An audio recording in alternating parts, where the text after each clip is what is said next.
જય માતાજી મિત્રો, તમે જોઈ રહ્યા છો યુટ્યુબ પર મારી ચેનલ જેનું નામ છે ચામુંડા સ્ટુડિયોઝ.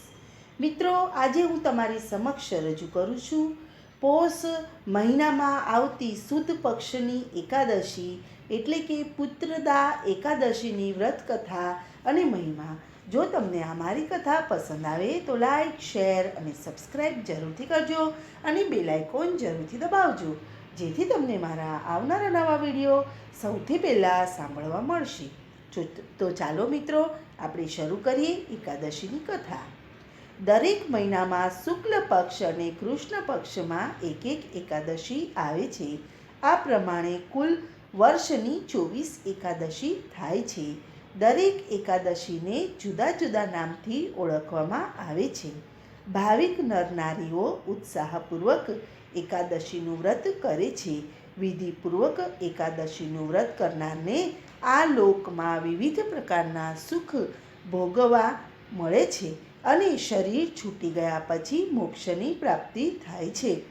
ભાવિકોએ એકાદશીના આગલા દિવસે રાત્રે દાંતણ વડે મુખ શુદ્ધ કરી કોગળા કરી અને સૂઈ રહેવું અને ઊંઘ ન આવે ત્યાં સુધી ભગવાન વિષ્ણુનું સ્મરણ કરવું. વ્રતધારીઓએ એકાદશીના દિવસે પ્રાંતઃકાળે ઉઠી અને નિત્ય કર્મથી પરવારી સ્વચ્છ વસ્ત્રો પહેરી ભગવાનનું ધ્યાન ધરવું, સ્મરણ કરવું. પછી પૂજન વિધિ કરી અને ભગવાન શ્રીહરિની પૂજા કરવી. વ્રત કરનાર ઉપવાસ કરે તો તે ઉત્તમ ગણાય છે અને તે દિવસે એકટાણું પણ કરી શકાય છે. એકાદશીના દિવસે તીર્થમાં સ્નાન કરનારને ઉત્તમ ફળ મળે છે. આ એકાદશીના દિવસે આપણે થોડું પણ દાન કે પુણ્ય કર્યું હોય તો તે અનેક ગણું મોટું થઈ જાય છે અને જો તે વિધિપૂર્વક કરવામાં આવ્યું હોય તો તે પર્વત જેવડું મોટું થઈ જાય છે. આ દિવસે વિવિધ પુષ્પો, ફળો, કપૂર, અગુર, કેસર આદિ પદાર્થોથી શ્રી હરિનું પૂજન કરવાનું. આ એકાદશીનું સ્નાન, દાન, પૂજન વગેરે ઘણું પુણ્યકારક છે. આ દિવસે ભગવાન શ્રી નારાયણીને અગથીના પુષ્પો ચડાવવાથી વિષ્ણુ ભગવાન પ્રસન્ન થઈ અને સર્વે મનોકામના પૂર્ણ કરે છે.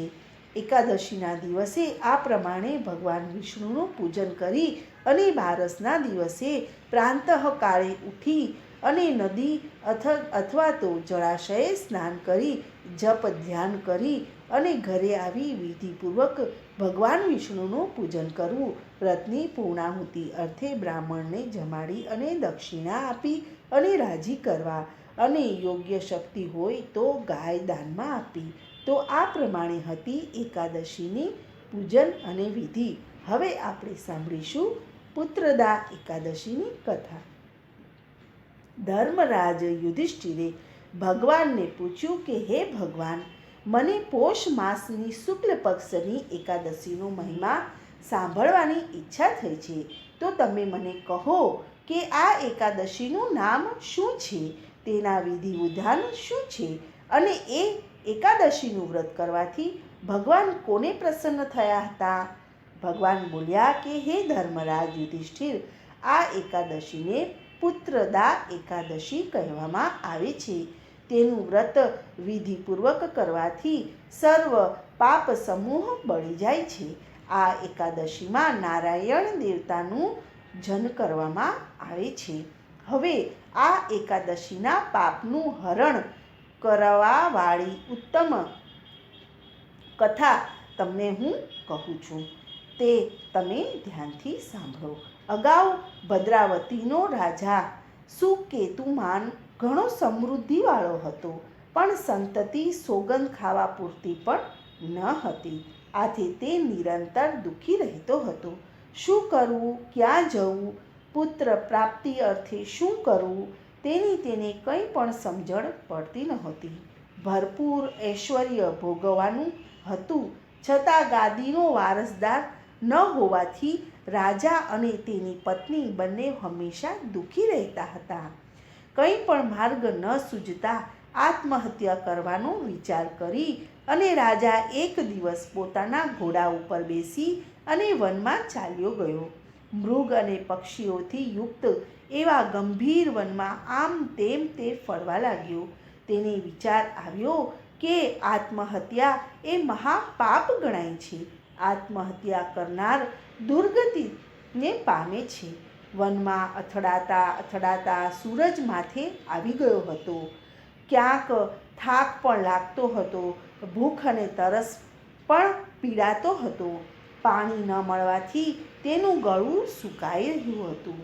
સુકેતુમાન રાજા વિચાર કરવા લાગ્યો કે મેં દેવોને પ્રસન્ન કરવા માટે પૂજન અર્ચન વ્રત અને ઘણા યજ્ઞો કર્યા છે. વાર તહેવારે બ્રહ્મ ભોજન કરાવી અને ઘણી દક્ષિણાઓ આપી છે. પ્રજાને પુત્રની જેમ રાખી અને ન્યાય નીતિપૂર્વક પાળી છે.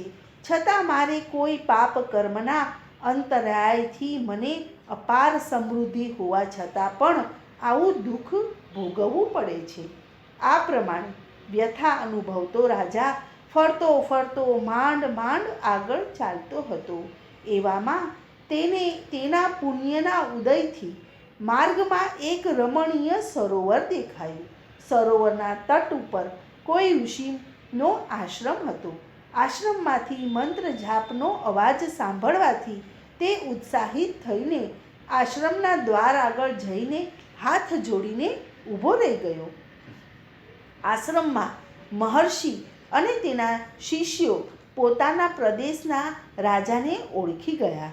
શિષ્યો રાજાને માનથી મહર્ષિ ઋષિ પાસે લઈ આવ્યા અને રાજાએ મહર્ષિના ચરણોમાં પ્રણામ કર્યા. મહર્ષિએ પ્રસન્નતાથી તેને બેસવા માટે આસન આપ્યું અને પછી રાજાએ પૂછ્યું કે હે મહામુનિ, આ આશ્રમ ઘણા સમયથી ખાલી હતો, તો આપ બધા અહીં એકાએક ક્યાંથી અને આ શા કારણથી તમે અહીં આવીને વસ્યા છો?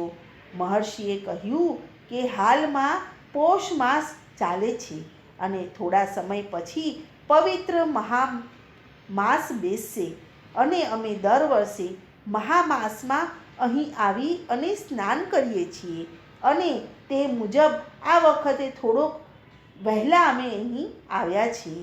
હે રાજા, આજે ઉત્તમ પુત્રદા એકાદશીના દિવસે તમે મારા આશ્રમે આવ્યા છો. આ એકાદશીનું વ્રત વાંઝ્યા મેળું ટાળે છે.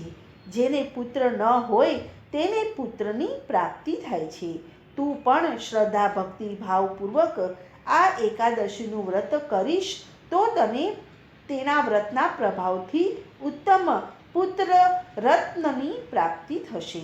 મહર્ષિના દર્શનથી અને ઉત્તમ વચનોથી હર્ષ પામેલા રાજાએ તે દિવસે ઉપવાસ કરીને પુત્રદા એકાદશીનું વ્રત કર્યું અને રાત્રિ આશ્રમમાં પસાર કરી અને સવારના દ્વાદશીના દિવસે પારણું કરી અને મહર્ષિ સહિત સર્વ ઋષિઓને પ્રણામ કરી અને રાજા ત્યાંથી પ્રસન્ન ચિત્તે મહેલે ગયો. તેણે રાણીને પુત્રદા એકાદશીનો મહિમા સમજાવ્યો. થોડા દિવસ પછી રાણી સગર્ભા બની. 9 મહિના બાદ તેણે રૂપાળા પુત્રને જન્મ આપ્યો. આથી રાજા અને રાણીના આનંદનો પાર ન રહ્યો. આગળ જતાં તે પુત્ર મોટો થયો અને રાજાએ તેને રાજગાદીએ બેસાડી અને રાજા બનાવ્યો. તે ધર્મનો રાગી હતા અને પ્રજાપ્રેમી હતો. તેથી ટૂંક સમયમાં તેણે રાજ્યની પ્રજાને પ્રેમ સંપાદન કરી લીધો. ભગવાને ધર્મરાજાને પુત્રદા એકાદશીની કથા સંભળાવી અને કહ્યું કે હે રાજન, પુત્ર ઈચ્છાવાળાના મનોરથ સફળ થવા માટે સર્વ લોકોના કલ્યાણ અર્થે મેં તમને પુત્રદા એકાદશીનો મહિમા કહ્યો. જે ભાવિકો પોષ મહિનાની આ પુત્રદા એકાદશીનું વ્રત કરશે તેને અવશ્ય પુત્રની પ્રાપ્તિ થશે અને અંતે મોક્ષ મળશે. આ એકાદશીની કથા વાંચનાર તથા સાંભળનારને અશ્વમેઘ યજ્ઞનું ફળ મળે છે. તો મિત્રો, આ હતી પુત્રદા એકાદશીની કથા વાર્તા અને મહિમા. તો આજની માટે હું રજા લઉં છું. કાલે ફરીથી મળીશું. ત્યાં સુધી સૌને મારા જય શ્રી કૃષ્ણ.